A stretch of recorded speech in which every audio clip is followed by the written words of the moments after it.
सगळ्या महाराष्ट्राने ठरवलंय, जो पुतण्या काकाची साथ सोडतो आणि जो पुतण्या काकाला दगा देतो, महाराष्ट्राच्या राजकारणात त्याला थारा नाही. आणि जेव्हा 2014 ते 2019 एक दिवस निर्णय ऐकू आला, मला आठवतंय स्वराज्य रक्षक संभाजी मालिकेच्या सेटवर होतो तेव्हा मी त्या सेटवर होतो कामराज भाऊसाहेब, आणि त्यावेळी तो निर्णय कानावर पडला. गळ्यातली कवड्यांची माळ नुकतीच उतरून ठेवली होती, तळपायाची आग मस्तकात गेली होती.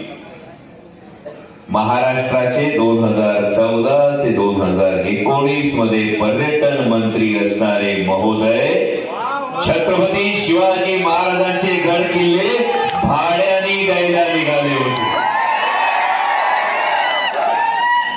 ही गोष्ट महाराष्ट्र कधीही विसरू शकत नाही आणि त्यासाठी शिक्षण मतदारसंघात आलोय. हा साथ विचारायला आलोय की तुमच्या हातात जेव्हा मंत्रिपद होतं तेव्हा तुम्ही छत्रपती शिवाजी महाराजांचे गड किल्ले भाड्याने द्यायला गेले होता.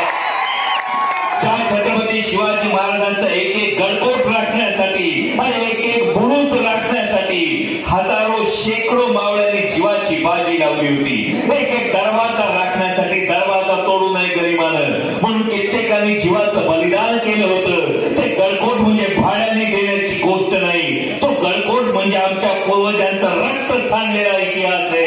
आणि आजही जगाच्या पाठीवर त्या इतिहासाचा आम्हाला अभिमान आहे. कुणी भाड्याने द्यायला जात असत तर मग छत्रपतींचा मावळा म्हणून माझं कर्तव्य आहे की अशी विचारसरणी असलेली व्यक्ती परत